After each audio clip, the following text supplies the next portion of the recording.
बेनिफ्राय टटेल थाखा मोननायनि 6% 106 थाखा बिसोरनि बेथन होनायनि थाखाय सेन्ट्रेल गभर्नमेन्टआ दानखानानै बे डिस्ट्रिक्टआव हरखायो। बेजोंनो बैसिनि मानसिफोरनि साख्रिनि बेथनखौ होनायनि दंखायो। एक्सट्रा जेबो फैसा बाहायनाङा, सेन्ट्रेल गभर्नमेन्टनिफ्रायनो फैखायो, बिसोरनि बेथना थाद'नाय गैयैखाय बे एथ' मोजां थुनलांनायखौ दिनैसिम जेबो गैया।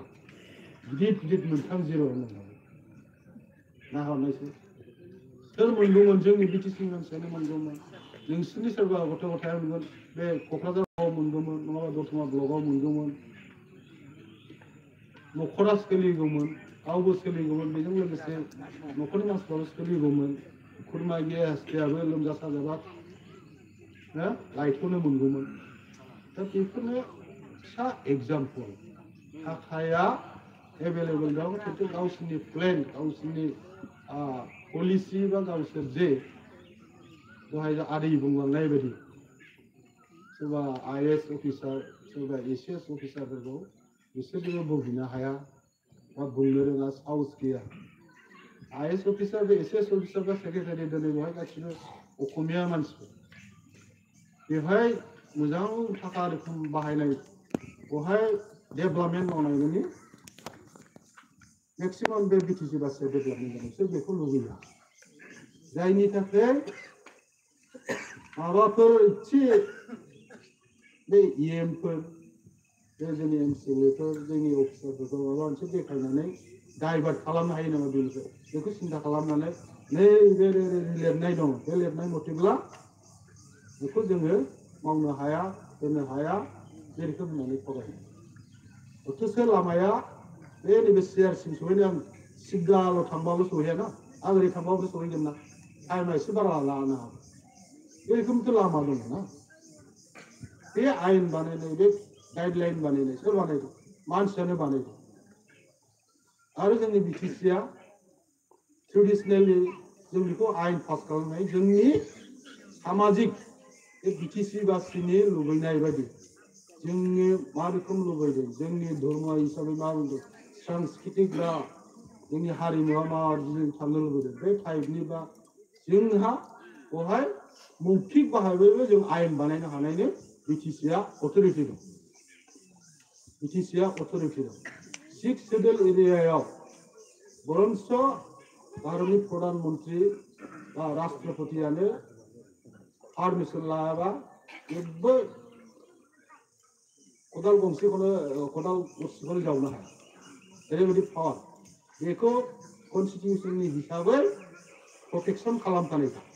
ओंखायनो प्रटेक्टेड एरिया बा कनस्टिटिउसनाव बेखौ प्रटेक्टेड खालामनानै बे बर'फोरनि जायगा बा बिटिसि बासियाव प्रिन्सिपाल सेक्रेटारिनि गभर्नमेन्ट हिसाबै प्रिन्सिपाल सेक्रेटारिनाव सोङा हुसिया रावबो हाबफैनो हाया। प्रिन्सिपाल सेक्रेटारिनि आन्डाराव थानाय रावबो अफिसारखौ आसाम सरकार, केन्द्र सरकारा बाहायनो हाया। गोदो मुकेश साहु सार थानाय समाव, प्रिन्सिपाल सेक्रेटारि थानाय समाव जोंना रिपुन बरा सारा मिनिस्टारमोन। बेयो दुगा दुगानो सोङा हुआ बिटिसिआव हाबफैनो नागिरबाय, रिभिउ लाफैनो नागिरबाय। बङाइगाव ओरै गवालपाराफोराव मिटिं खालामनानै माबायाव बङाइगाव फैनानै सापागुरियावनिफ्राय सोंहरबाय, ओरैबायदि जों नोंसिनि क'क्राझाराव थांगासिनो दं बिटिसिआव मिटिं खालामहैनो। लगे लगे जोंहा प्रिन्सिपाल सेक्रेटारि सारा चिफ सारनाव सोंहरबाय, हाग्रामा सारनाव ओरैबायदि फैनो नागिरदों सार, बेसोरथ' नोंसिनि पारमिसन मोनाबा फैनो हाया। चिफ सारा बुंबाय न' हाबनो मोना, रिभिउ खालामनांगौबा माबा इन्सपेक्सन खालामनांगौबा आंहानि MCLAबो दं, नोंथाङानो प्रिन्सिपाल सेक्रेटारि दङ, जोंनि EM इनचार्ज दङ, बिसोर नायगोन। सापागुरिनिफ्राय बेक थांफिननांगौ।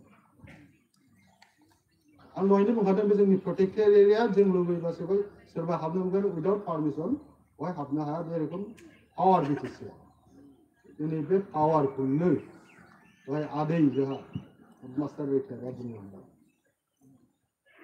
बेवहाय नोंथांमोना बुजिखाबाय ओंखायनो बे जोंनि बिटिसिखौ बोखांफिननांगौब्ला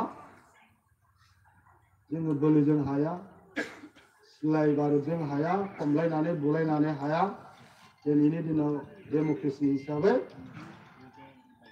मोनसे सुबिदा फैयो 5 बोसोरनि उनाव गासैबो मानसिफोरखौ खेबसे नायनो थाखाय 5 बोसोर होयो 5 बोसोराव जुदि गाज्रि मावदोंब्ला बेखौ सोलायनांगौनि दायित्वआ रायजो राजाफोरनि मोजां मोनदोंब्ला बेखौनो खालामसै बेबो रायजो राजाफोर दाथ' जों मोजां मोनदोंना गाज्रि मोनदों मोजां मोनदोंना गाज्रि मोनदों नोंसोरो रावबोथ' मोजां मोनाखै ओंखायनो 5 बोसोर जाबाय नालाय पावारा नोंसिनाव फैफिनबाय गाज्रि मोजां सायख'नायनि बिबाना दा मार्च मासनि लास्टिं सेप्तेम्बरनि लास्टिं जाय भटआ जाबाय सरकारा प्लेन लादों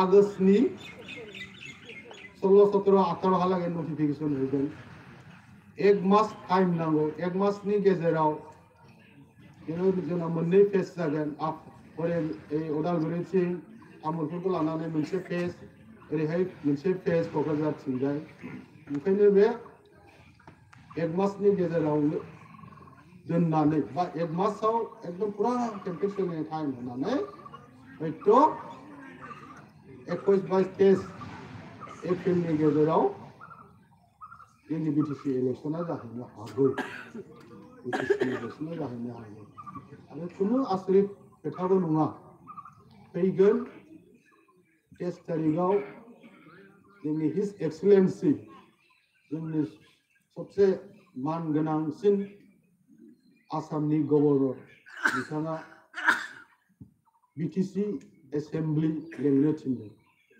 बा गावनो लेंथारदों बे लेंनायनि खारना ओरैनो नायोबा इजिबो नङा बेवहाय निश्चय माबा मोनसे सेक्रेट एजेन्डा थाखोमानाय मोनसे आयदा थानोबो हागौ 142 क्ल'ज 1 बेवहाय लिरनाय दङ इमारजेन्सि जुदि जायोब्ला बोसोरसेयाव खननै मिटिं लेंनानै बे जिखुनु खामानि मावनो हायो बबेबा गभर्नमेन्टखौ जुदि गाज्रि मोननानै बबेबा माबाखौ गाज्रि मोनदोंब्ला जों बेखौ सिफायनोबो हायो आरो बबेबा गभर्नमेन्टआ बिनि आयुआ जोब्बाय किन्तु बिसेस उसुबिदानि थाखाय नेचारेल केलामिटि बा प्राकृतिक दुर्योगनि थाखाय बिनि आयुखौ 6 मासबो खालामनो हायो बे रोखोमनि प्रभिजन दङ दा मोननैनि गेजेरावबो बेखौ खालामो হয় डिजल्व खालामगोन बंग खालामगोन नङाबा হয়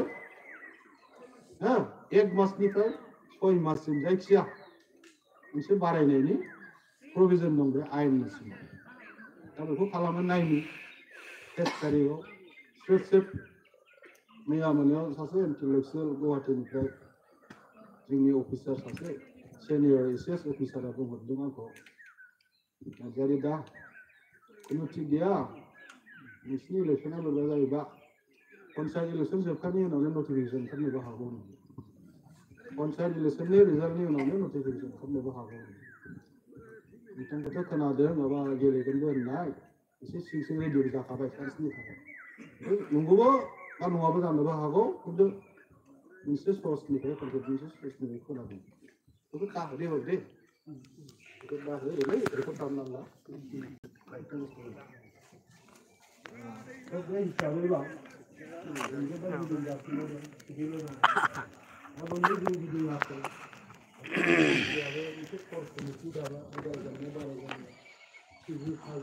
Nagarasa kau lihat kok, tahu istilah dong, tahu ini dong.